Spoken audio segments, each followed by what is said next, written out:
Episode 239, Real Communication That Builds Connection, with Glenn Lovelace.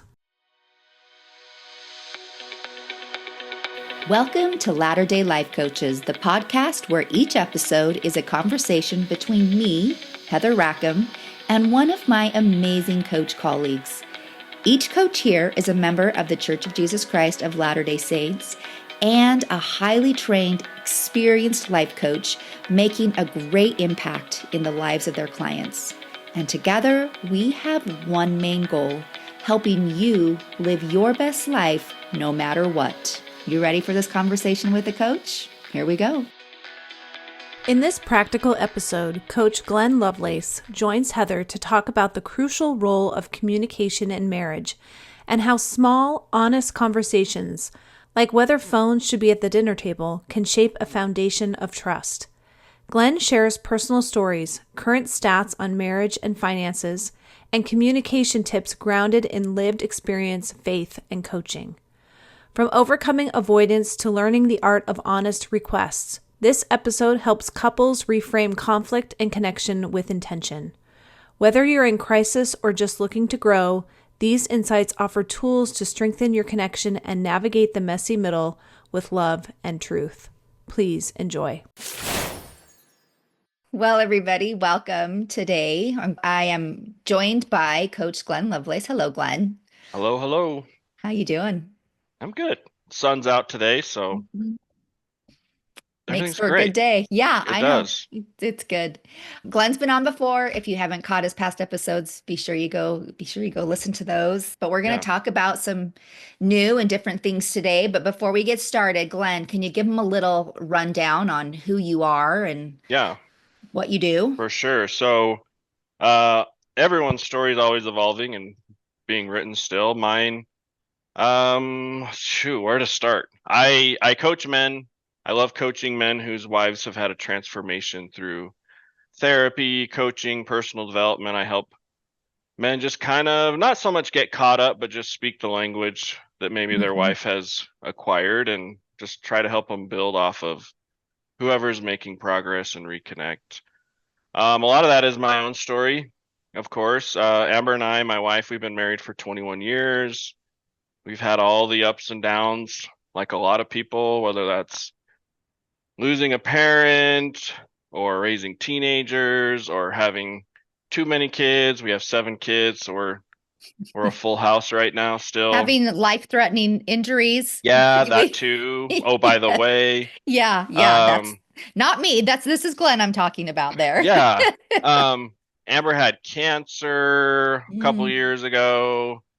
We lost a house financially in like 2011. I had a gun in my hand in 2013. These are all just bullet points. I won $100,000 losing weight in 2017. That was pretty cool. Had lots of different jobs and titles. Built a custom home. That was an experience. Now we're paying for that custom home, which is really fun in our economic times. But yeah, we're just doing life and figuring it out. And every season of life seems to have its challenges, and I embrace them most of the time. So yeah. Usually from a lot of times, they're easier to embrace hindsight, right? Sometimes you look back and you're absolutely. like, yeah, I can embrace that now. But I think our Yeah. conversation today will make it maybe a little easier, even if you're in the midst of something, maybe to Totally. be able to embrace it a little bit better. Yeah, and I think the embracing comes with maybe accepting. So if you've done a few rounds of embracing life and you can find the hand of God or strength or wisdom, then when you're in it real time, you can be like, well, how can I do this differently real time? And it's like, when I connected the dots backwards, I saw God's hand. So why can't I just do that now? And that's just a funny invitation or a unique invitation to live by faith now and not have to go through it all to then find God. Yeah. That's kind of been very real for us the last few embracings, if that makes sense. It totally does. And it makes sense to me too when you use the word faith. I often replace the word faith with trust. Oh, And cool. when you look at that, what you just said, and you replace that is be like just trusting God, right? We're just Yeah, trusting in the process and accepting, because you use that word as well, that He's always working. Our heavenly parents are always working in our favor, and totally. they're consecrating everything that we are going through for our good. Not that they Absolutely. intentionally do it. And I really think that's No, important to recognize too, yeah, because some people are like, why would God do this to me? And I don't ever think it's intentional. I'm like, oh, let's see what happens if this happens, if we do this to them. I don't think yeah. that. But It it's a dangerous position, the questions, the way we ask questions and how it's really important. And so if we're saying, why would God do this or allow this, then it's like God's acting upon us. And you just have to make peace with, if is that really how God is? mhm, For me personally, I feel like there's this cosmos of activity where our agency and the agency of others is having an impact, let alone just natural consequences. And life tends to stir up enough that we all learn very, very similar lessons. Like, take grief, for example. mhm, There's lots of things in our life that can create grief, and yet they're so different. And we're all experiencing grief at some point in our life. So mhm. yeah, I don't know. Yeah. I don't like to ask that question, why is God, letting this happen or making this happen? And it's like, maybe there's a different question to ask that'll Yeah, be helpful. absolutely. Yeah. Absolutely. It takes humans out of the process, right? Like it just it Yeah. and humanity is so full of, I mean, our lives and the circumstances in our lives are full of humanity, and so Yeah. we can't overlook that. But all right, so It, Glenn, oh, yep. go ahead. Nope. I was just gonna say, some questions put us into victim mode, Mm-hmm. and it's okay to be a victim and recognize, hey, I have all these quote unquote negative emotions about what I'm going through or experiencing. But when we stay there because of the questions we're asking, then our brain will go find all the validation and evidence. And then we get stuck in the victim stuff, and then we become not response able. I guess we Mm-hmm. we we don't own the responsibility of what we can do, and it gets messy really fast, and Yeah. we all do it. Yes, we Yep. do. Yes, we do. I like your response able. It's a good way Kind of to fun, right? to break apart responsible. So, okay. Yeah. Well, Glenn and I are going to talk today a little bit about communication. And I know that sometimes we like that can be a buzzword, in many ways, right? Sure. Like communication Yeah. is important, and it really is, but like we're going to talk about it probably in different ways than than you've heard talked Yeah, I about hope before too. so. So, Yeah. let's I hit it. um I coach men, Hmm. and then I have some gals that'll be like, "Hey, I need my husband to play along or catch up," or they just have these gals have this hope in their mind. And so I've been doing a lot of like marriage mediation lately, Hmm. and it's been really hard to help people see their part and to help see how they want the same things and how they're just barely missing each other. And so I thought marriage communication is always an amazing topic. And Yeah, so, yeah, definitely. Okay, well, let's do it. let's do it. Okay, so I told you, hey, what are people going through right now? And you and I didn't really have a topic, but a few minutes earlier today after the gym, I'm like, I'm going to look up some stats, just see what's current and fresh. And part of this stemmed from hearing recently that 75% of Americans are month to month with their finance. And I was like, Mhm. that sounds really high. And I was like, I do like to fact check as much as I can. And I don't know that I believe in all the facts that are out there, supposedly, but here's some numbers that'll maybe lead to some conversations. But the stats I found or recent data suggests that it's more closer to maybe 50 to 60%.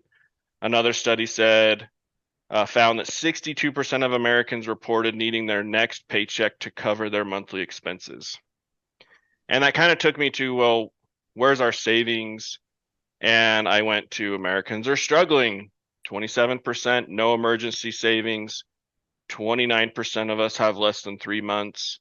16% of us have 3 to 5 months. 28% of us have 6 months or more. And I think this is a topic for me because I had a really bad accident 2 years ago that left me in my bed for 6 months.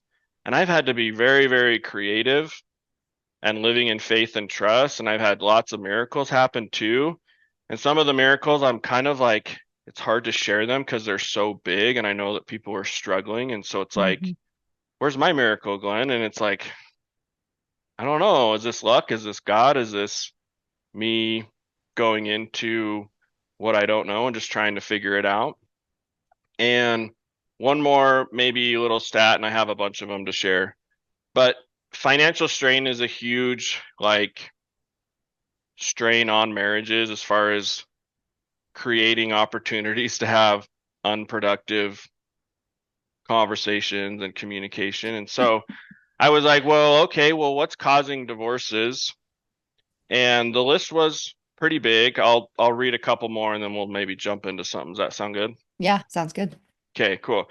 So infidelity, financial disagreements. This is from Claggett Law, did an article. And I don't know, I'm just going to read what they shared if that's okay. Yeah. Marital infidelity, financial disagreements, weight gain, lack of intimacy, lack of equality, lack of preparation, poor communication, addiction, abuse, and differences in religion. And I was like, well, what's in common with all of these? And I was like, it's got to be communication. So I looked up a few more things and found another stat. And like you can prove whatever you want with Google searches, right? Right. But 65% of divorces, the number one cause is being reported poor communication. 55% report growing apart, feeling disconnected. 43% reporting their inability to resolve issues. 40% money disagreements. On down the line, infidelity, personal problems, not getting enough attention, the other spouse's habits, sexual issues. And really all of these, I believe, could be, handled, dealt with. Progress can be found if, as couples, we can learn how to communicate. It all comes back. Every single one of these things, like I know in the LDS culture and faith, we have some spouses who are leaving the gospel, the faith, whatever it is. And one of those that was reported was differences in religion. And so it's like, what could communication do for that marriage? Does that make sense? Yeah, for sure. Yeah. For sure. So what's the answer? Wouldn't it be so nice if there was just an answer? I know.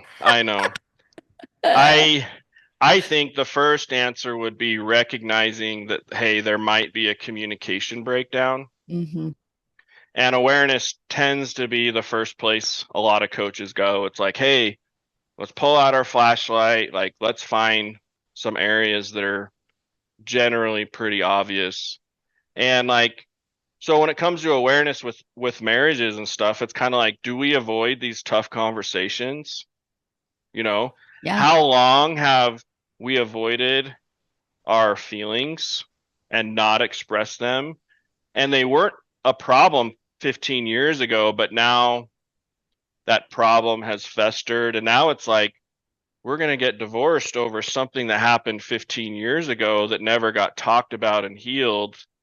And it might sound outlandish, but yes, there are couples, even my own marriage, we've surfaced some things that we didn't really think were problems or we considered as a strength early on. And now all of a sudden it's like, ooh, we got to talk about that.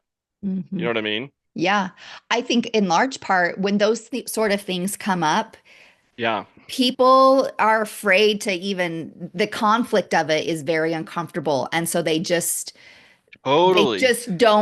they just don't have the conversation. And I think you and I have actually talked a little bit, the past episode that we did together, we talked about anger, and didn't we? We talked about anger, didn't we? Yeah. Like we did. How to fight fair and how to use anger. And if we could really, I mean, not that, everybody's angry in a contentious conversation, but if we could start to see conflict as something that's not a problem, even in that even itself would help us to have conversations that we are afraid to have.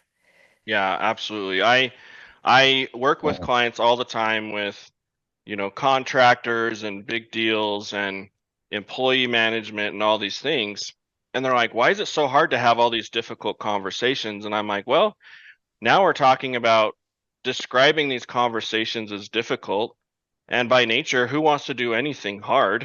I Hmm. mean, unless you Yeah. love working out, who wants to work out? So how can we bridge that or combine that?" And it's like, well, let's change the terminology to maybe truth. So I've encouraged these guys, hey, let's start having truthful conversations. And they're like, I think I could tell the truth. And I'm like, yeah, well, it might not be as hard as you think.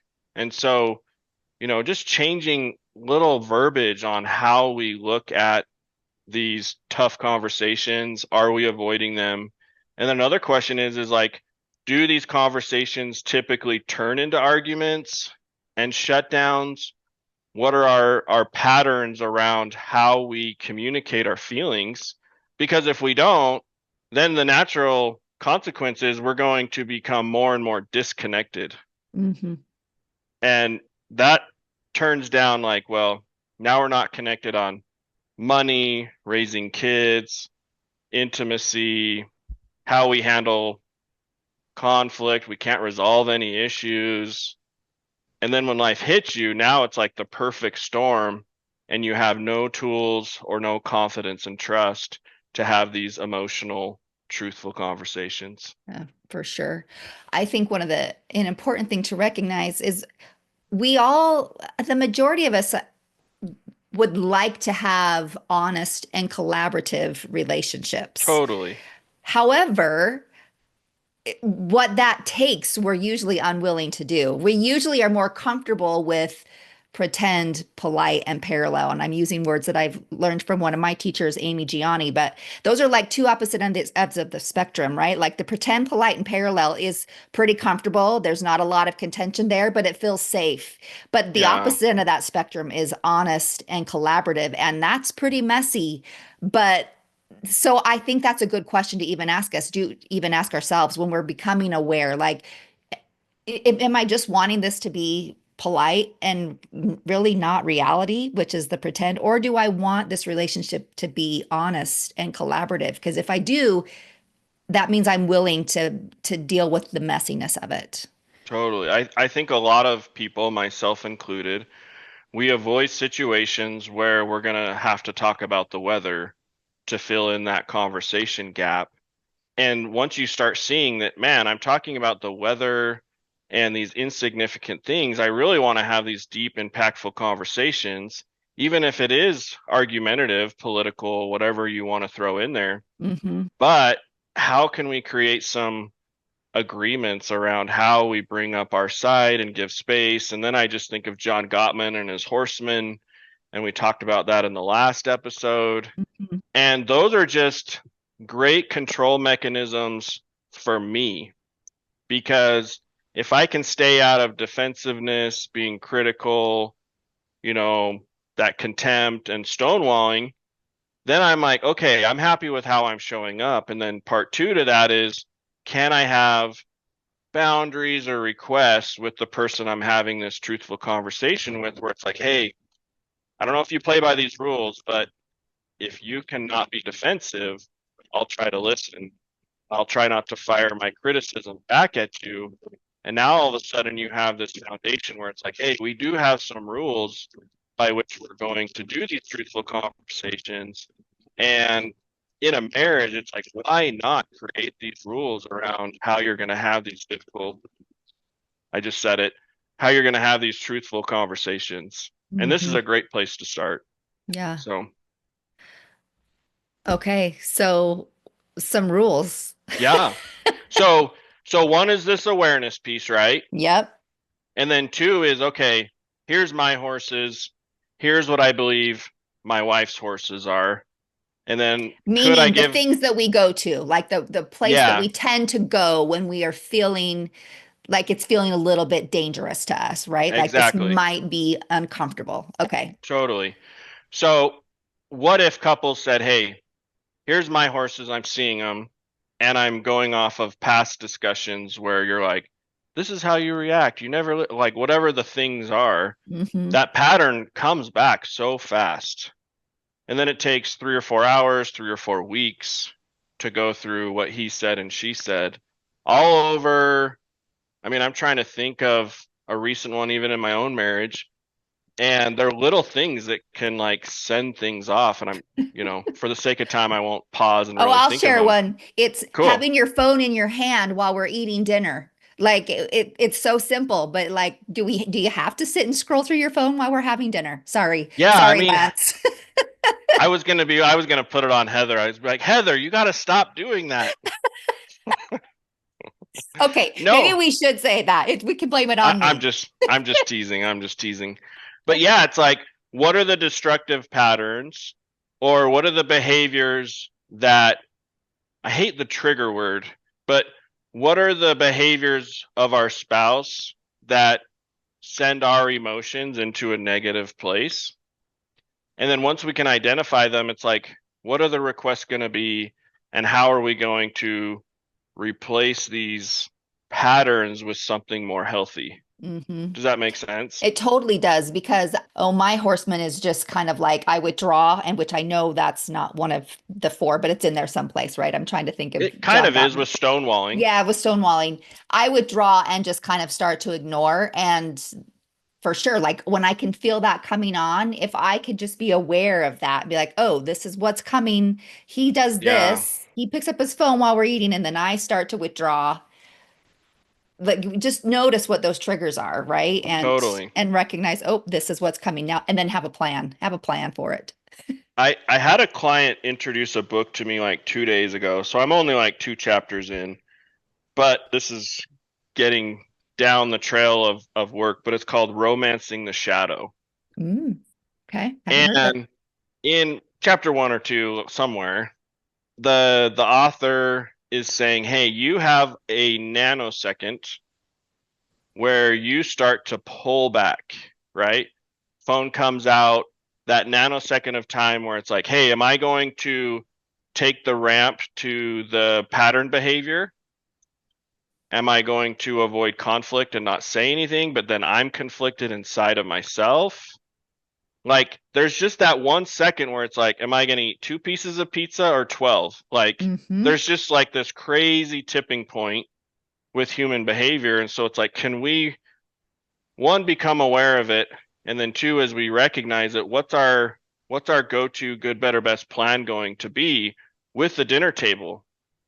And it's like, can we build some momentum and progress there with ourselves, with our partner? And if we can do that long enough, it's my experience, we can build trust around trusting ourselves, our emotions, and our ability to bring forth these truthful or difficult things that are causing conflict. And if we never say it because we're avoiding it, it's like, how fair is that? Because now we have resentment towards our spouse and they don't even know, other than they're supposed to read your body language and you starting to lean away from the table. You know Mm-hmm. what I mean? Mm-hmm. Oh yeah. I think one of my favorites from when we were first married was like, no, I want you just to know that I would always say that. Like, I want to like know what's wrong with me or to be, Right. like we just Yeah. want them to read our minds. And it's just not, it just, it's not, it doesn't happen, right? It's not And it there. goes both ways. Like as a Yes. husband and as a man, it's like, look, we've had this conversation 1,876 times, according to my math.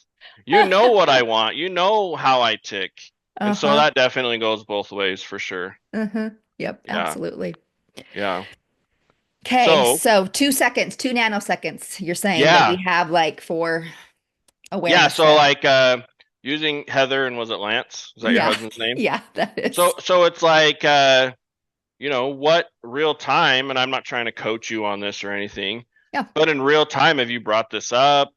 What's the response? Sorry, Lance, we're going there, I guess, maybe.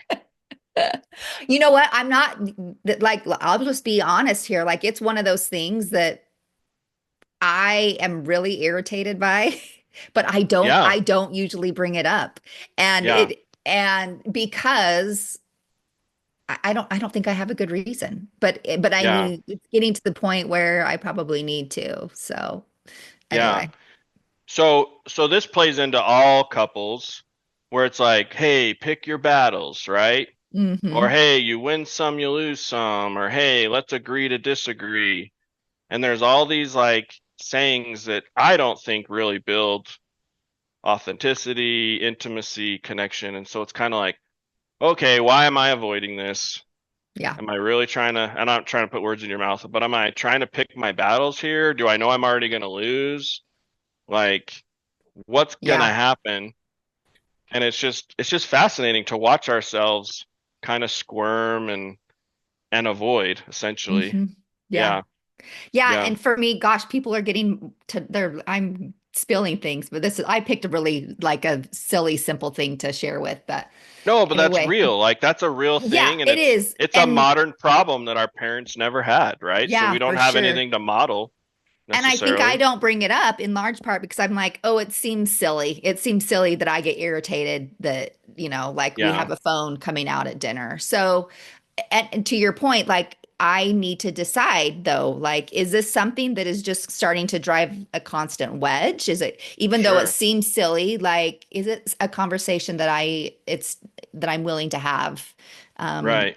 do I need to have, depending Yeah, and I upon, would say yeah, 100% yes. yeah, So yeah. because because once we see it and we see the destruction of it, even if it's just with us, that still has consequences for him and he just can't even see it. Now all of a sudden he's like, what's the deal with Heather? Like we were just having dinner and now all of a sudden da da da da da da da, Mm-hmm. Yep. right? And Yep. then he avoids asking you, "Hey, what's wrong?" or whatever the pattern is. I'm not trying to project onto Lance. So a healthy alternative then would be like, okay, if I'm going to present this to him or her, I want to have some ideas and suggestions before I just throw this problem on my spouse. But I also want to use their agency and engage them in a way where it's like, hey, I have something I want to share with you. It's not the biggest deal, but it's turning into one. When's a good time to tell you? So I love being asked that, and I love giving people that space to engage with their agency. And usually it's like, well, let's go right now. What is it? And it's like, well, I have this thing. I'm noticing I'm starting to pull away. I don't want to do that. Do you have any ideas? Do you see me pulling away? Like, how aware are you of this? What do you think? Ask them a bunch of questions. Mm-hmm. Ask them what they're looking at and why it's so important, and engage in that conversation. And then at the end of it, it's like, well, I have some ideas too.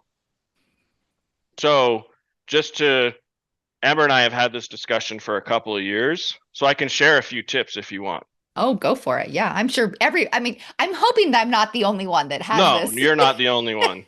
Yeah, and it's kind of like phone etiquette. Like if I'm even on a business lunch or networking and stuff, even just having my phone upside down on the table, Mm, I've watched, and it's like even if I look, if we're on video, people can see me like pretending uh-huh. here, but even by looking and engaging with my phone, I will perceive how other people are reacting to that engagement.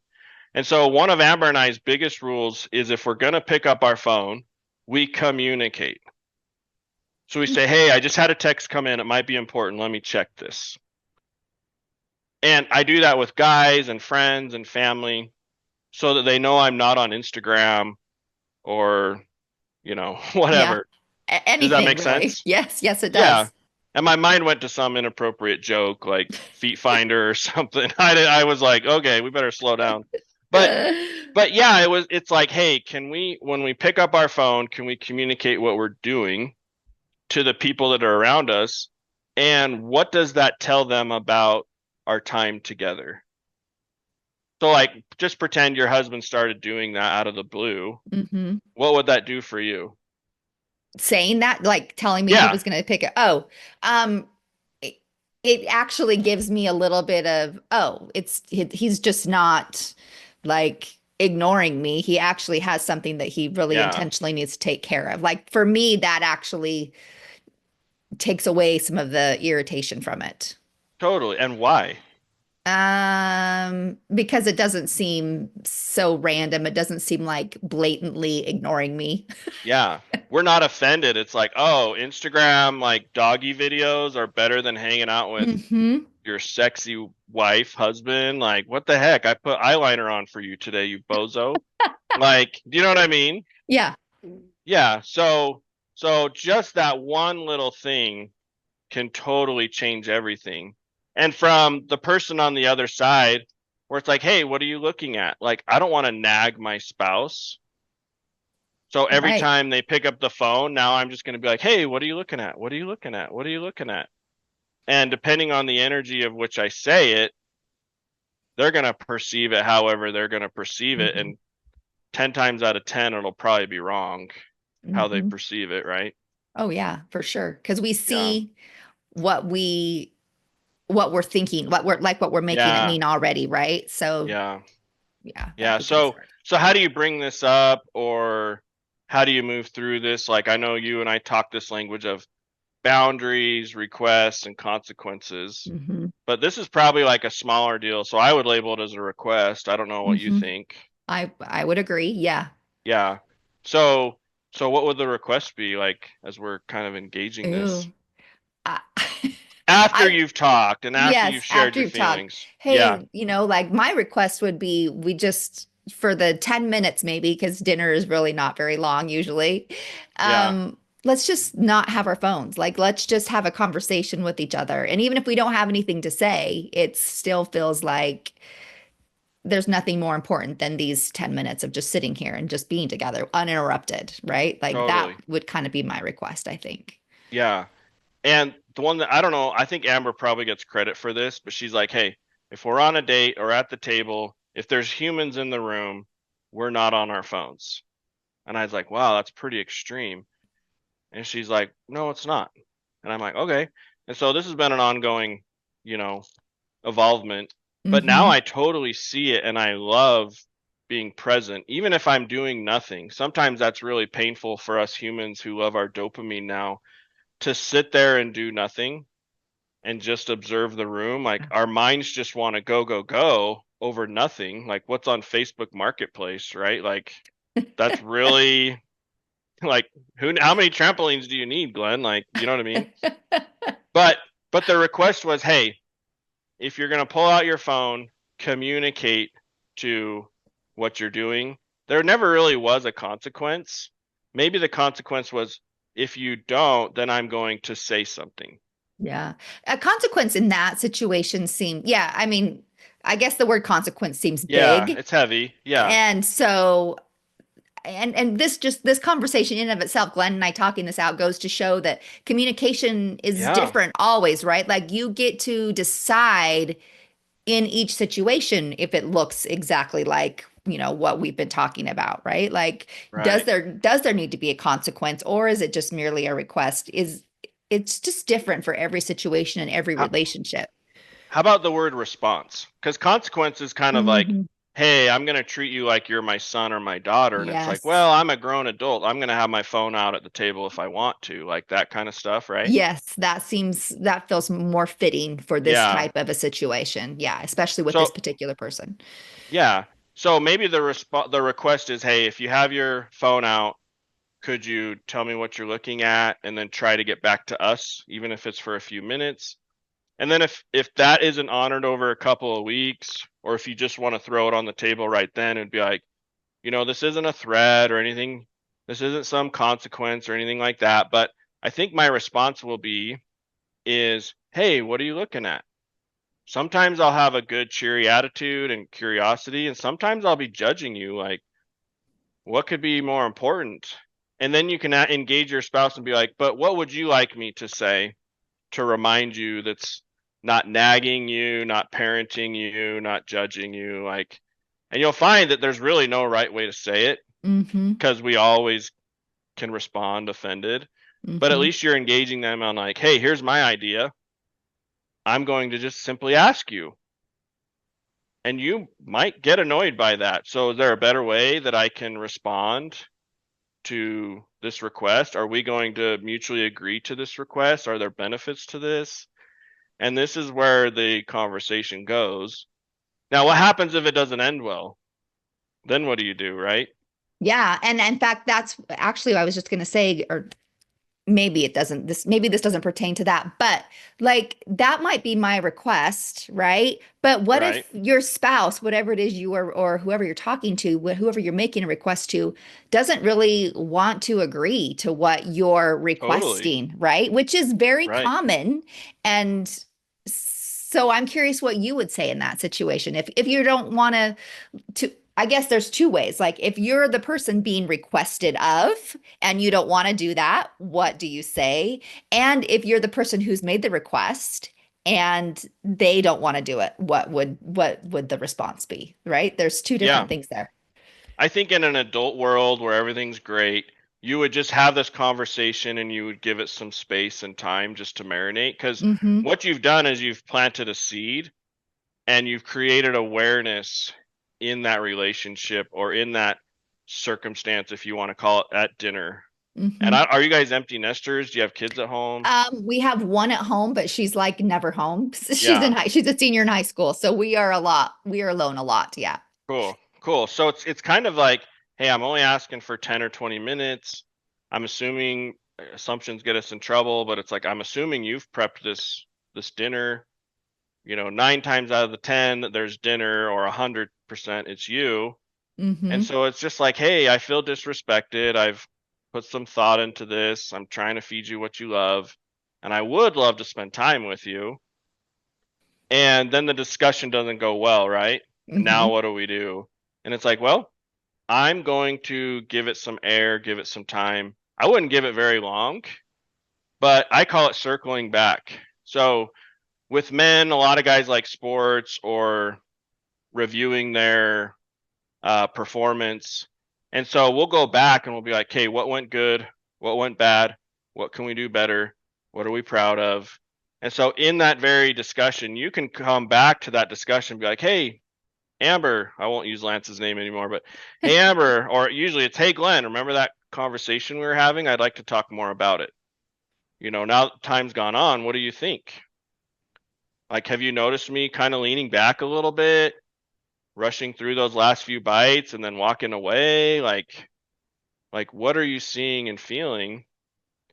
And the hurtful part will be if they're not noticing or that it's not a problem for them. And now we have another layer to this situation. But this is the stuff that creates, those deep rooted cancers, and it's all over a phone at dinner. And Mm-hmm. it's like, man, you're going to, not you guys, but we're going to have such big marital problems because of this. And it's like, yeah, this is what creates that disconnect when we don't hear each other, we don't see each other, we don't respect someone's experience.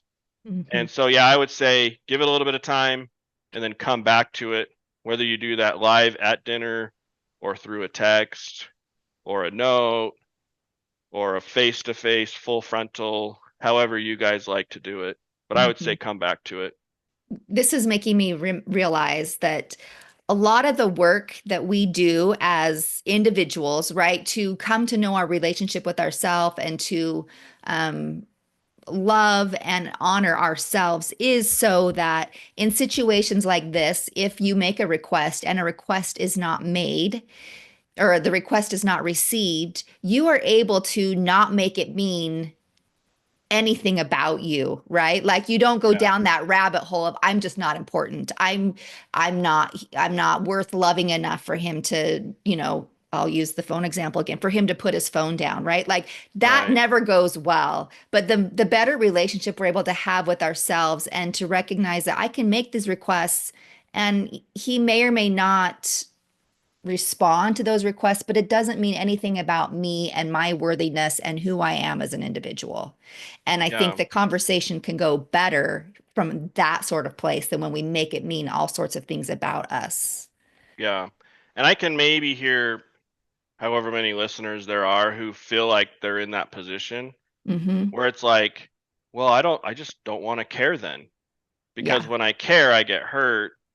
And when I get hurt, it's not being seen or validated. Even if it's not his truth, he's still not being like, hey, or she, I'm Mm-hmm. not understanding where you're coming from. I'm just not seeing why this is a big deal. And it's like, well, it is, or I wouldn't be bringing it up. Right. And so I would say don't sit back. And Yeah. that's where it's like, hey, you got to get comfortable with your feelings and your emotions. You got to get comfortable with that discomfort and then realize that you're actually just doing a marriage workout. So for me, I'm a huge avoider on difficult, truthful conversations, especially arguing. And the way that Amber and I argue, I'm still very challenged by how we do it.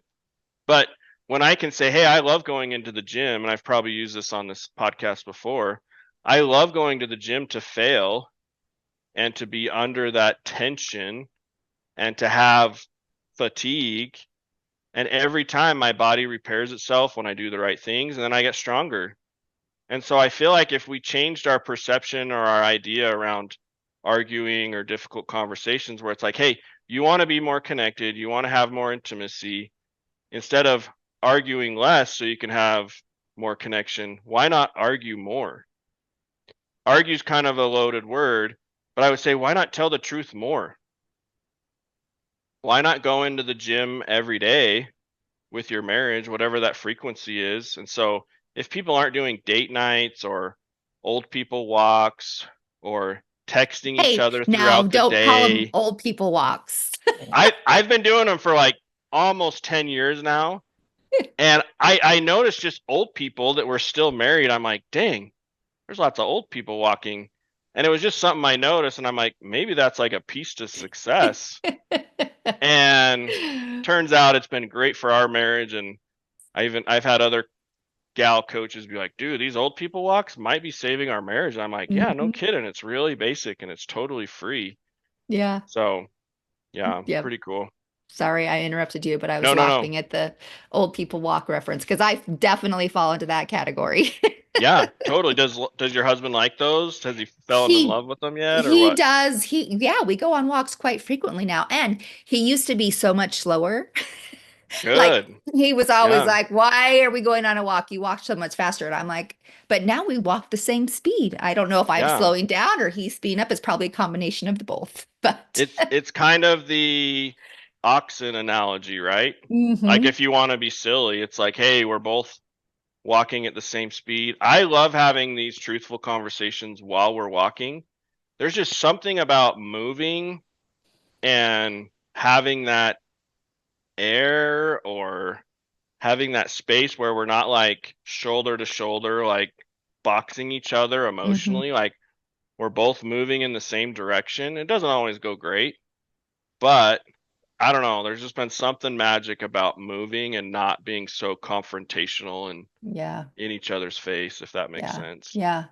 It's almost like when you talk about, I want to about being truthful, right? Like we just want to tell the truth. There's an art to telling the truth, I would say, probably, right? Yeah. And that's Yeah. just, I mean, that makes it sound like it could be difficult, but I think the more we do it, the better we get at it, and the better those conversations go. Because truth, if you're saying it in a badgering sort of way, it's not going to get the results I think that we're after. But I think we learn how to Yeah. speak truth. Well, and the Anyway, badgering would be considered criticism yeah, or contempt. So yeah, now we're pulling out two of the four horses, and based on the energy that we're projecting those words with, based on the words we use, like even you, we've been like, I don't know if consequences is a great word to use, and it's like, well, and that's what nitty gritty marriage conversations are like. I remember a couple years ago, both of them on my couch, and we're talking about his pornography problem. And I said, hey man, what's your definition of a pornography problem? And he said, well, if I look at it like once a week, that's pretty good. And her jaw just hit the floor. And she's like, my problem with pornography is if it's been in the last year, that's a problem for me. And I'm like, you guys, this is a scary question to ask, but what's your definition of pornography? And they weren't on the same page there too. And I know that's a really sensitive subject, but yeah, it should be. But even defining like, hey, what does consequence mean? Or what does anger mean? And how do I feel your anger? And how do I show anger? Because my definition of anger is I'm annoyed and I'm frustrated. But Amber's like, that's anger for you. And I'm like, yeah, but I'm not yelling. I'm not breaking things. I'm not cursing. I'm not trying to intimidate you. She's like, it's still anger. And I'm like, so we've had to really like do this dance around what do these words mean? And so when you talk about how are we going to tell the truth, this is where I think injecting like your tribal language or what are our agreements going to be around doing this truthful dance. Does that make sense? Mm-hmm. Yeah, absolutely. So I think we should share a couple. Yeah, let's do it. Can you think of any patterns like through your coaching that you've heard or that maybe you and your hubby have danced with? I can share one to get it started if that Yeah, helps. go ahead and share one. Cool. One of them is like, you're always interrupting me. I can never finish what I want to say. Mm-hmm. So like that's a thing. Yeah. So that would be recognizing the pattern in the dynamic of truthful conversation that's creating a problem. Mm-hmm. I don't know if you've ever gone to lunch with gals or watched gals talk, but like all 10 of you have this magic skill of like talking at the same time. And everybody hears what they're saying, and it's just this crazy thing. And a lot of guys are just sitting back like, I don't even know how to get a word in. You know what I mean? Yep. So you could still interrupt each other unless that's a problem for one or the other. And interrupting each other is kind of a natural thing. And so it's kind of like, how do we push the brake, get back on the gas? And that might be a conversation for every couple to have is like, hey, what does this interruption thing look like? What are some options? How can I like hold my finger up, or can I touch you on the arm? Or what's our like physical cue that's going to be like, hey, I need to say something? Because typically that snowball rolls down the hill so fast and we bring up 2 or 3 or 10 things, and now we've forgotten any sort of defense that we had. Does that make Mm-hmm. sense? Mm-hmm. So then what do we do, right? Yeah. And I would say ask a question. So it'd be like, hey, you just listed maybe 4 or 5 things. I have a lot to say, but I've forgotten. Like, where should we start? You know what I mean? Mm-hmm. Yeah. But if we're I reacting, it's so hard. If we're yeah, getting for sure. offended, yeah, I would say that asking questions is always a good go-to, right? always. Yeah, Because it puts everybody more at, and unless it's like an accusatory, unless it's not really a question, unless it's like a leading question, but right. right, but it takes it's not like once again, it's not like you're not in a badgering position. You're really in a curious. If you're Right. asking a question from pure curiosity, it is always a good place to be. I heard Jody Moore say anytime she feels that nanosecond of conflict rising, she's like, something that works so well for me in all situations is to act confused. Because if I can act confused, then I show up curious and then I ask questions. And I'm like, man, that is freaking genius, Jody Moore. That's Mm-hmm. awesome. Mm-hmm. Mm-hmm. Yeah. Yeah, So good point. I don't know if there's any others or if you want me to go with like 1 or 2 more ideas just to keep Yeah, why don't you give time us on the one more table. before we Okay. wrap it up? So, Yeah, this is a really big one for me, particularly, is I want my experience to be mine and I want Amber's experience to be hers. And so changing the language of like I feel or I need or that creates a lot less blame. hmm And so if your spouse is using you, then it's going to be really hard if you have these patterns, but it's going to be like, well, how does that make you feel? Or what do you need? Or what am I not hearing? And it's this accountability with words, which kind of leads to a second phase where it's like we tend to embellish. So we go from a one-time situation to like, this has been a problem our whole marriage, or you're always doing this, or you never do this. And it's like, okay, I've got some stuff. You've got some stuff. We've obviously got to like start weeding the garden here and go back in time. But if you can stay really recent on what just happened within the last week and just cultivate that and circle it back, that can be really, really helpful. One other one that comes to mind is if emotions are escalating, what are you going to do about that?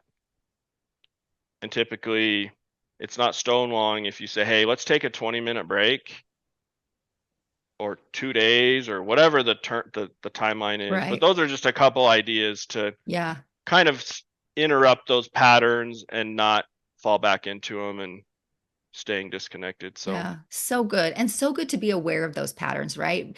Recognize those patterns and just be curious so yep. that you have the ability in those nanoseconds to make intentional conscious decisions about how you're going to act, respond, right? So that Yeah. you're not being acted upon, that you're actually able to act intentionally. Such good points. So imagine if people brought up the small stuff, Hmm.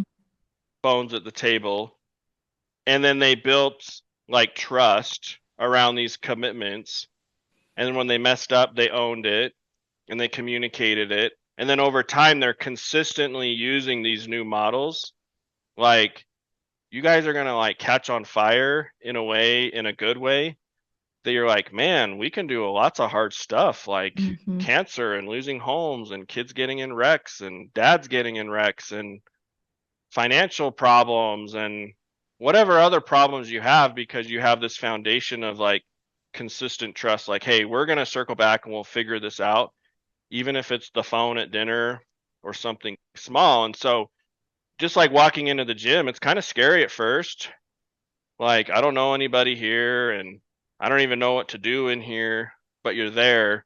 And so I know that's a dumb analogy perhaps for some listeners, but hang in there with me. But if you keep going back, you'll get better and better at what you're doing, and you'll trust yourself and you'll trust your spouse. Yeah. So good. And so it's just so needed, right? I think we're just really Yeah. quick to just assume that things have to stay the way they've always been. Nothing's going to ever change, Yeah. and really just start small and build And we don't upon it. even talk about Trump or politics or tariffs. Like, there's all kinds of conversations to be Yeah. had. You know what I Oh mean? boy. Yes, yes, there is. So I mean, our world is just creating things for us to have Yeah. conversations No, about. absolutely. Absolutely. Oh, well, I did Glenn. finish my book like 2 weeks ago. Ooh, okay. Yeah. So a I've little known about plug. this, but Yeah. share the title and when it will be Yeah. available. Do you know? Okay. I'm waiting on the publisher for more details on the editing and formatting. Okay. I'm guessing it'll be 2 or 3 months, but the title's Heal the Boy, Forge the Man. And it's Okay. this whole idea of helping us men become more and more comfortable and confident with the discomfort of our own feelings. And once we get comfortable and confident with them, it's like the sky's the limit on what you can do at work, what you can do in your community, what you can do in your marriage, what you can do with yourself and God and your past. And it's kind of a mild introduction to what the self-development calls shadow work. Mm-hmm. And I try to steer away from buzzwords and pop culture words and just be like, hey, we're just going into the cave to have a meeting with ourself and God. That's all we're doing. Does that make sense? It totally does. But And that's the premise of the book. that's awesome. And any sort of work that you do like that, like getting more comfortable with your feelings, makes conversations like this, like we've been talking about today, difficult conversations easier, right? Yeah. And connection with people grows because we're able to Not feel talk about the weather. and express, right? Yeah, Right. we can talk about other things. So awesome. I Yeah. can't wait, Glenn. We'll be able to we'll be looking forward to the release of that. So thank Yeah, you. me too. I'm excited. It's been a almost 3 year process with the accident, boo boo, and all the stuff. So it's been Yeah. probably the hardest thing I've ever done, to be honest, Hmm. because it's almost like I had to come up with the idea and have enough knowledge and experience to write it. And then I had to relive the whole darn book all over again. So it's been super fun, super challenging. Super fun. I'm liking, I like that. Super fun. All right. Well, Yeah, super Glenn, fun. where can people connect with you before Yeah, we sign off today? GlennLovelace.com. I'm open to doing calls. I mean, I'm teaching a young man how to date. He's never been on a date and he's like in his 20s. Everything from that to marriage mediation and business and employees and revenue problems. But if you're a dude and you want to talk dude stuff and make progress, like glennlovelace.com, you can get a free call.